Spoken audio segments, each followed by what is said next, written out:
Bandeko ba Congolais mbota na bino. Depuis Kinshasa, précisément na commune ya Mungafula, nde tuza kosala bino vidéo oyo. Lelo toyo kobeta sur solo ya Léopard. Touti Coupe du Monde. Ngala bino tomoni ndenge nini RDC abeta kibale. Sons to sepelaki comme na RDC kozonga 52 ans après. Azongi asoki face à l'Angleterre. Ça ne se passe parce que le match doit pas gagner encore. Mais il arrive que tu poli. Problème est athée. Tous les gens qui ont quand la était finale et bétama, il y a Coupe du Monde. Bah équipe aujourd'hui, ils facilité à se qualifier et qui demi-finale. On a le minute ebi. Donc on a la vidéo avant demi-finale de la Coupe du Monde. Mais avant tous le belanini, tous le bela, Cannes 2027. En route vers le troisième sacre pour les léopards de la RDC. Awa, Togolobela uniquement Coupe d'Afrique des Nations. Depuis 74, tu as le deuxième trophée, 68 pour le trophée Nabiso. Les gens ont le troisième trophée. Donc, la malédiction est côté mondial. Mais la malédiction Moko, il y a le troisième trophée, il y a Coupe d'Afrique des Nations. Il y a un souci de toute cette vidéo. On a copié ça kaka 7 secrets pour aider RDC na CAN 2027 oyo. Une fois qualifié, tu dois remporter pourquoi pas. Donc voilà un peu notre souci. Alors, le secret yango l'autre que vous avez 7. Premièrement, ils ont concerné staff technique. Ah, je dirais ceci. Staff technique, il n'y a pas de mondial. Ils ont un bateau, c'est distingué. On a aussi regardé quand même au Satur. Côté de gardien. Qui dit Mayala, ils ont un bateau. La troisième place, il y a la Coupe d'Afrique. Il y a un penalty. Ils ont fait un bon travail. Tout le monde a gardé 903 côté qui 5 sur 5. Tout le monde qui est polo, qui a posté qui était failli. Mais au moins, tout le monde passe quand même à sa fierté RDC. Donc, autant en tout cas, garder bango. Côté physique, comme préparateur physique, moi je souhaiterais, s'il ne faut pas renforcer Bango, ou soit changer Bango. Pourquoi? Parce qu'ils ont allé contre Colombie, contre Angleterre, la RDC a souffert. Il y a un problème d'endurance. Comme si côté physique, il n'y a pas de problème. Mais en tout cas, on a souffert. Donc, quelque part, il faut qu'il y ait un travail côté physique, il y a des joueurs. Alors, côté technique, maman Nalikam. Mais là, c'est là. Ce qui va garder toujours, c'est-à-dire fédération, tout ministère sport, va garder toujours Sébastien Desabre. Le problème, c'est que si on a sélectionné au dépend de Kanabango. Mais peu importe sélectionner Bakozwa. Donc c'est là, Azalaye mon côté. Azalaye mon côté, là j'insiste. Parce que la compétition minienne est traîner Basukaka. Et ça, quand on a Congo, tout le monde peut la Coupe du Monde, traîner Basukaki.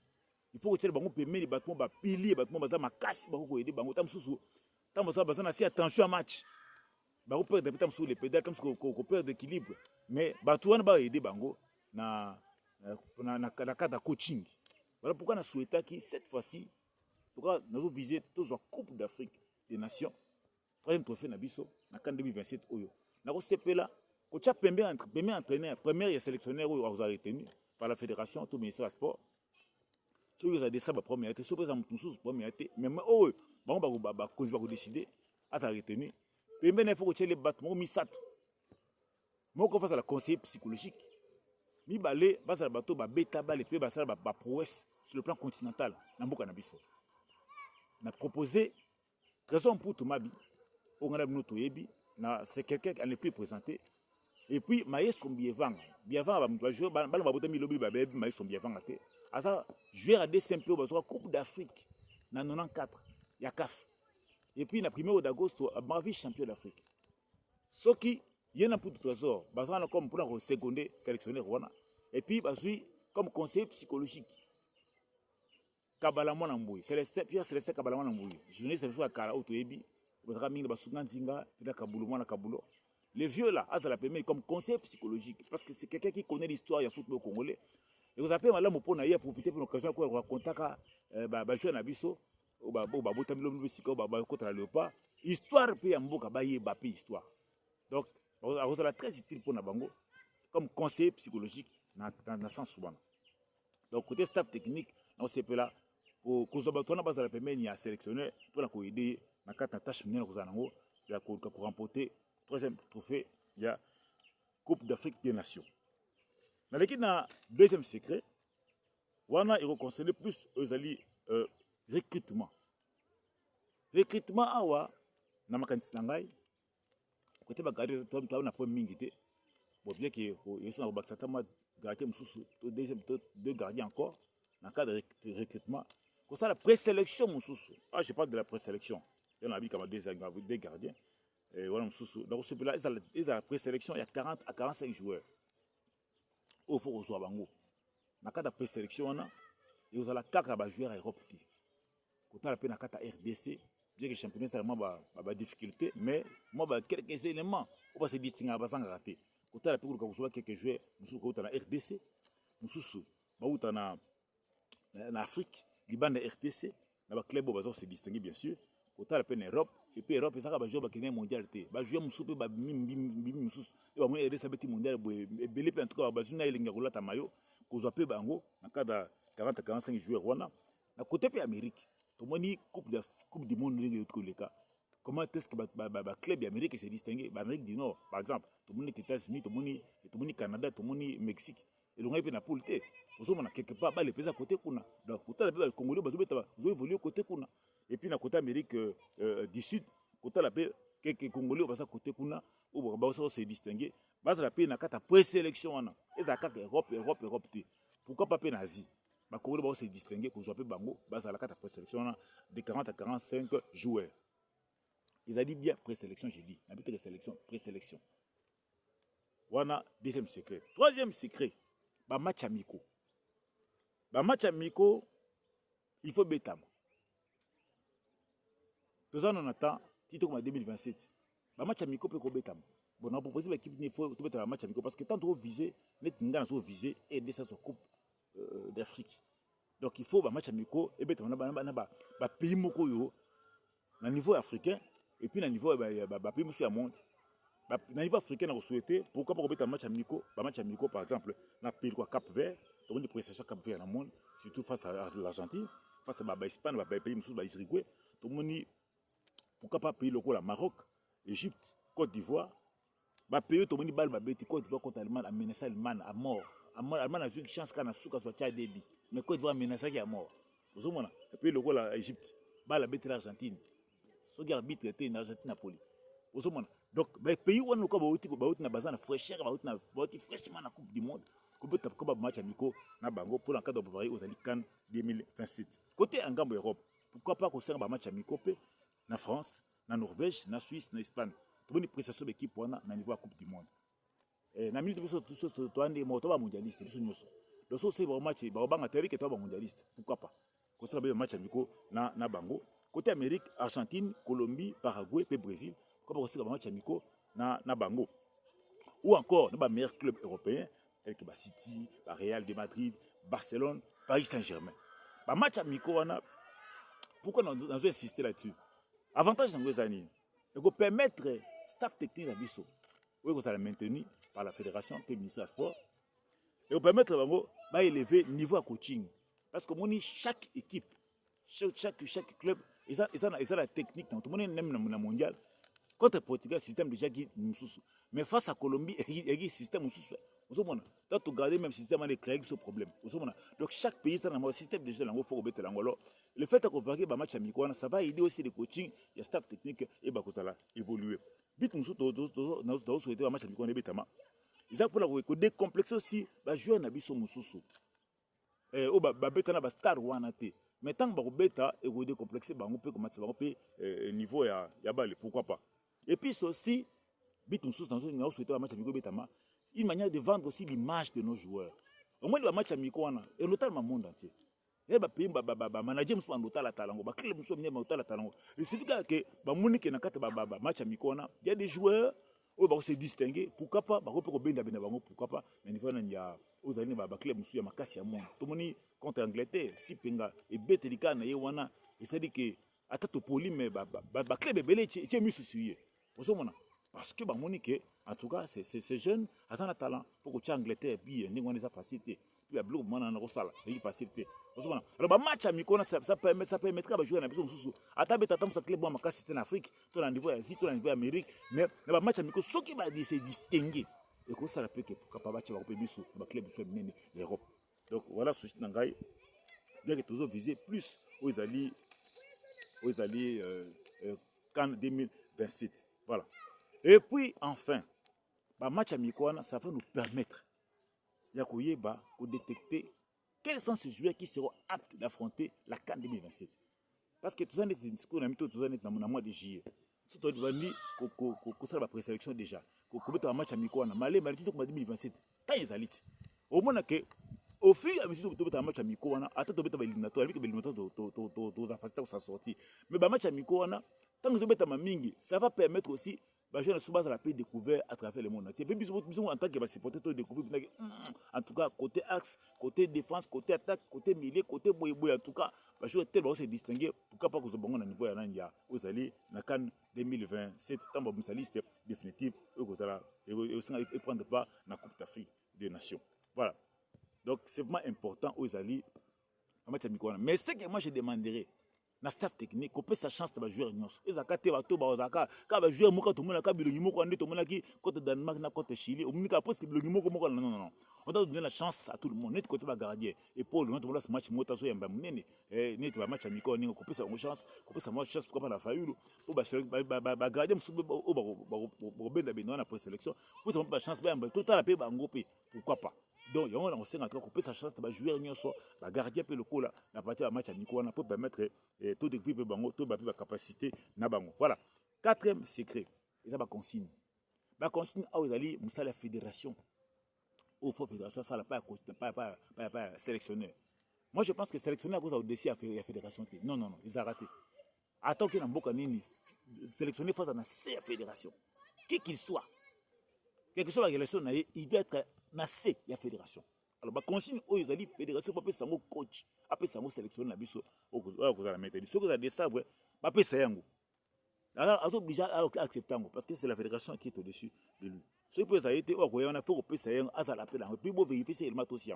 voilà ba consigne fédération oyo singa fédération pa pesa na sélectionneur par exemple il faut na tango sa liste définitive il faut privilégier plus l'habiter parce que la compétition minière de celle qui a bi tant que mo aider ça suffit de la mondiale parce qu'il y a crise d'habiter donc bali ça dit bi alors dans niveau de la compétition minière il faut que privilégier l'habiter à base de belé et puis danger ou ta partout et vous tapez na défense na milieu pe na attaque donc biter ça la caba attaquante na milieu comme na défense alors ba bit ba tout ba match amical on se distinguer si côté ba bi en tout cas ba to ko négliger ba moté ba ça la d'office na catalyste ba aux définitive pour embêter à CAN 2027.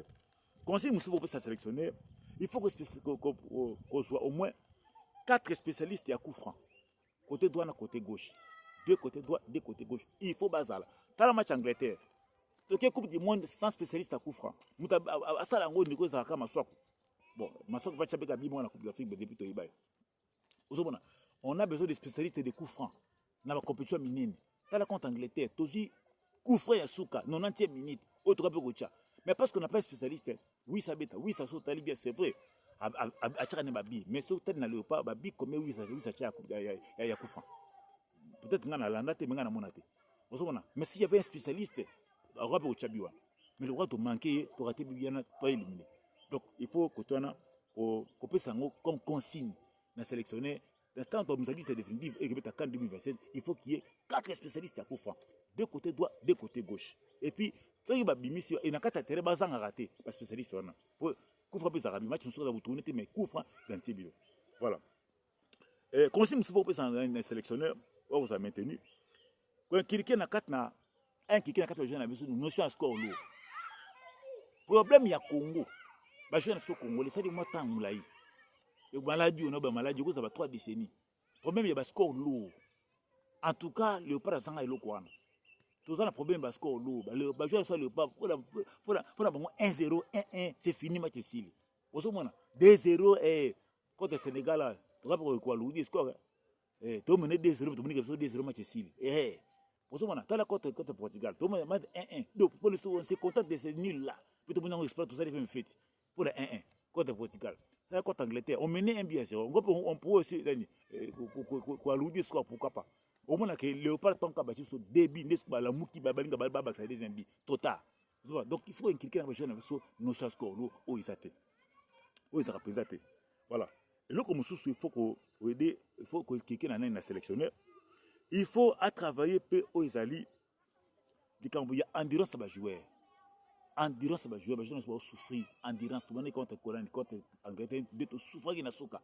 Jouer, dans la poto, mais endurance, c'est quitté. On a souffert sur le Canada pour prolongation des années.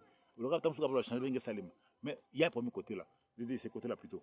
Et là, comme on dans la carte, il y a Léopard. Des fois, on sous. Tir cadré, mais tir de loin, ils sont rares. Vous savez, en Angleterre, tout le monde a moko, et bien tir de loin. Ou à Sipenga Chaki, ma pas à Sipenga.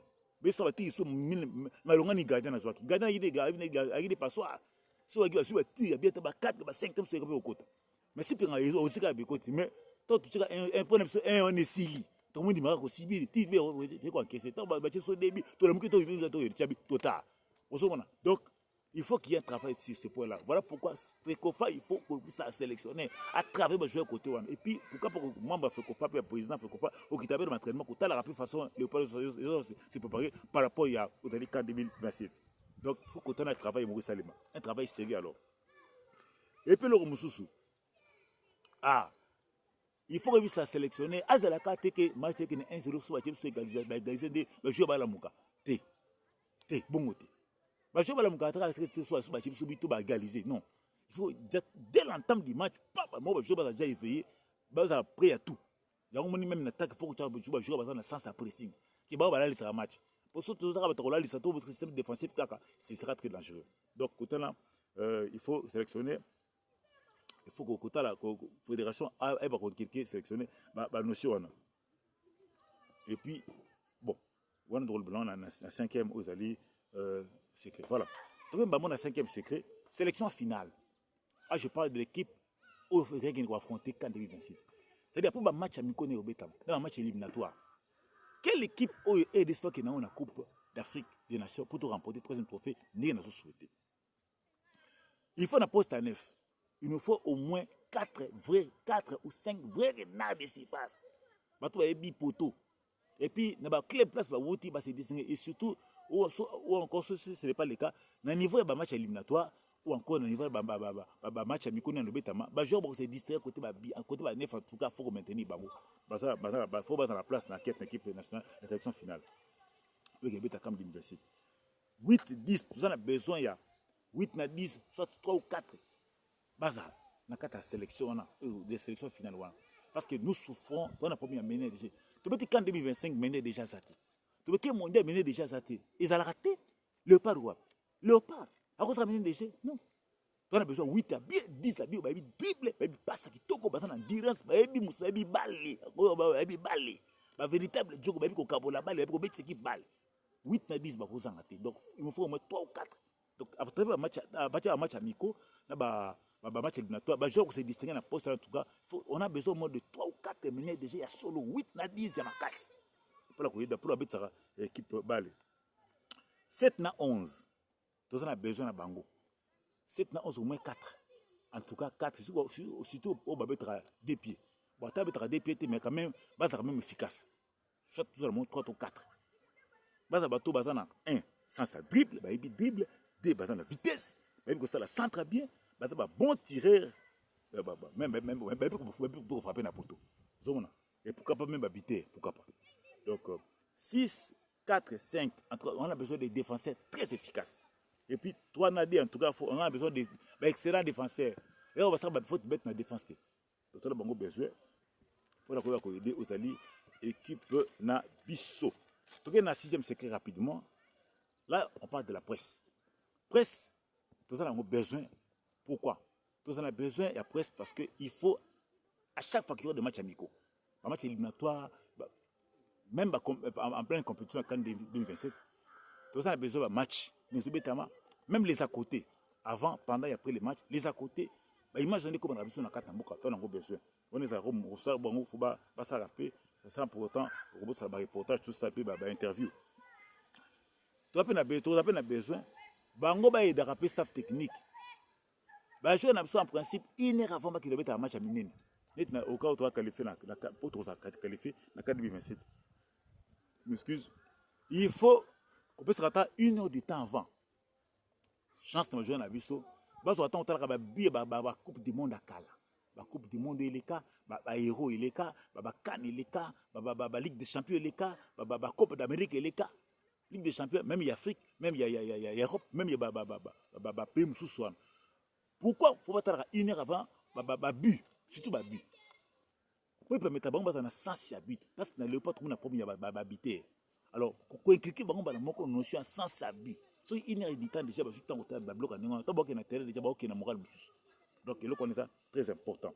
Alors, 7e secret, c'est toujours une proposition. Pourquoi pas ma équipe va serviteur de Dieu, tout eux, et accompagner le pas. Je parle des vrais serviteurs de Dieu. Je ne parle pas des aventuriers. Je parle des vrais, des bons serviteurs de Dieu. Des gens crédibles, des gens sérieux, qui craignent Dieu. Au bazar ensemble, puis bazar moi nous sommes qui à football. Toi, pas qu'il n'est pas accompagné Léopard dans le 2027. Léopard est en malédiction, faut que bon. Tu connais cette malédiction mondiale, 52 ans après le deuxième mondial. Bon can. Malédiction bien allée. Bon tu auras 74 et vous aurez 68, 74. Bon tout au sauté. Alors, bazar n'a pas aider équipe côté spiritualité.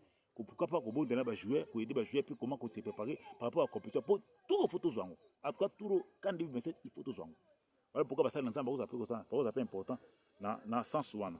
Donc voilà la contribution na ngai na makambo tali ba secret pour na CAN 2027. Alors tout mondial. Coupe du monde de l'équipe n'engé leki. Tant que zongi. Est-ce qu'il faut tout tirer la cabo? Moi je pense, c'est une proposition au PSA, le ministère des Sports et Fédération Batalika, on a réfléchi sur Yango.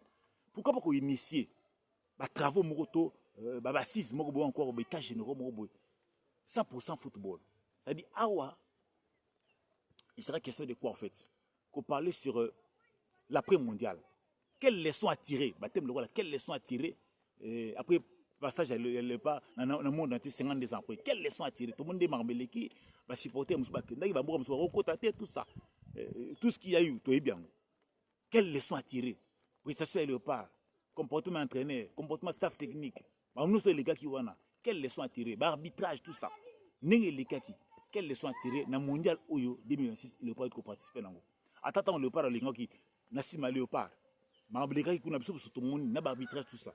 Quelles leçons à tirer dans la compétition mineure? Tout à quand 2025, les gars qui arbitrage, favoriser l'équipe du Maroc, dans le niveau africain. Tout le monde peut le niveau mondial, l'Argentine a favorisé. Quelle leçon à tirer?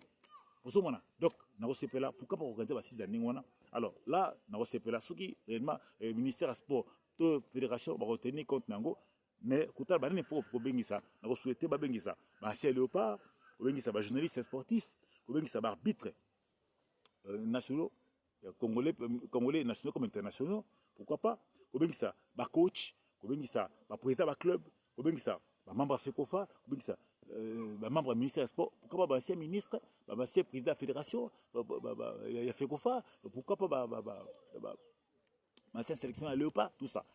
Avant d'attendre au moins 50 ou 100 personnes de Cameroun pendant 2 ou 3 jours, pour réfléchir. Et puis, la résolution va retrouver dans le cadre de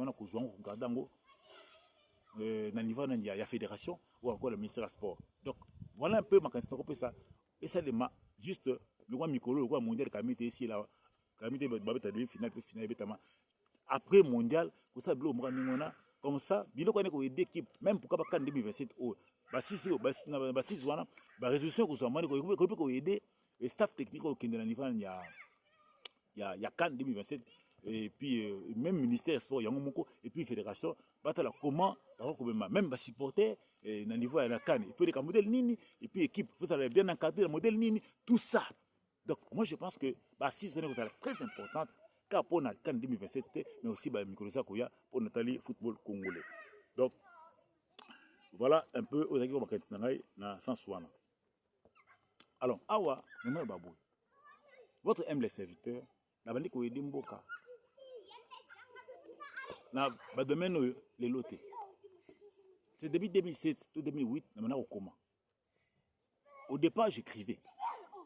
Na komela ministère à l'époque il y avait qui c'est il va commencer ministre sport.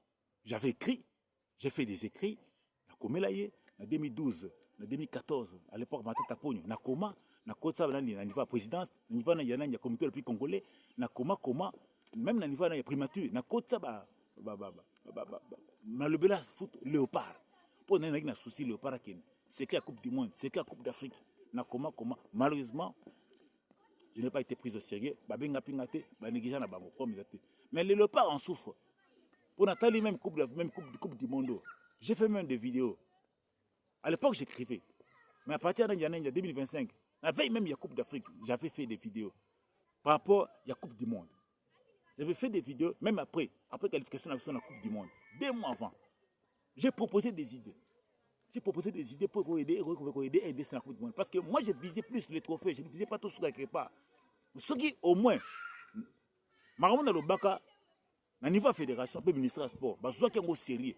Je vous dis, aider ça Coupe. Malheureusement, je n'ai pas été pris au sérieux. Et les lots aider ça sur place. Devant Angleterre. Tu t'as raté coup franc. En train d'aller là, tu bien ensemble. Ce qui m'a ramené le bac, donc, et là, on a réussi à considérer que le ministère, surtout, et puis fédération, et puis, Congolais de manière générale. Vous savez, critiquer un mot, c'est facile. C'est facile, tout le monde peut critiquer. Mais réfléchir pour un mot qui avancer, ce n'est pas donné à tout le monde. Alors, si vous avez des gens qui prennent le temps, qui prennent leur temps, réfléchir pour un mot, il faut couper sa valeur. Et puis, pour un mot, on comprendre, on sentir, on dit plus d'importance que bateau réfléchir pour un mot. C'est constant dans la salle. Si vous voulez fini mon continent au bout, un mois de ma peu balokoti, tout ça, c'est la sécurité. Mais bateau va attendre réfléchir pour un mot. On peut se mettre malade pour un mot. Dans ce secteur, quelqu'un, on a que cara, moi je pense qu'il faut tout changer de façon comme on mboka na biso. Na mboka na biso en dehors, il y a matière première, il y a sol sous-sol, terre arable. Nous avons appelé ça na mboka o. Na Congo pays les facteurs humains, c'est aussi une richesse. Le Congo c'est un pays de têtes pensantes. Alors moi je suis dans le secteur moi songolo à réfléchir pour mboka. Moi je pense qu'il faut que donc le quoi lundi qu'on appelle ce en tout cas, besoin de la légèreté et ça n'a qu'à souci qu'à mboka. Cette fois-ci nous avons un ministère, la fédération. Makanisi qu'on a un besoin de sérieux parce que ils ont pour intérêt dans notre intérêt en mboka. Alors ils ont pour intérêt en mboka, besoin de sérieux. Surtout sur Coupe d'Afrique wana et vous allez s'en prendre au Congolais nyos. L'équipe tendance politique et vous apprenez à battre nyos. Pour preuve tout le monde qui tant le pas de la mondiale tout le monde qui n'a opposant n'a pas pouvoir avoir un engagement. Si un secteur qui nous unit tous dans le Congo, où est-ce que les football? À part football, en tout cas, on a sauté. Bon, c'est vrai parce que c'est belé, mais surtout football. Donc, voilà pourquoi c'est le football battre dans ceux qui battent maman quand c'est coupé ça pour dans football. En tout cas, surtout dans le sport, d'une manière générale. En tout cas, il faut que Bango et puis pourquoi pas accompagner Bango, c'est une très bonne chose. Donc, on a Isaki Ndekonabino, Gogo Londolé, depuis Kinshasa. Pour tout contact, plus 243 81 27 177 31. La vidéo partagée en haut. La vidéo partagée en haut. Parce que toujours quand tout sur dans le domaine du sport et surtout dans le football. Partagez en haut, si possible même, il y a s'abonner à la chaîne Nangai, si vous avez ça lango et vous avez une bonne chose. Bah on va approcher Bakonzi. Tant que j'ai vidéo, comment me l'était yebisay, talisa, moi je attends au Kango. Si vous approchez ba jouer à Léopard, la vidéo, talisa bango. Vous approchez ya Mokonza Moka, la vidéo, talisa yé. Moi je pense que ceux qui Bakonzi, eux qui t'aiment sous bataille quand la vidéo et qu'on se football à il m'a à niveau. RDC, il faut gagner CAN 2027. Que Dieu vous bénisse. Ciao, ciao.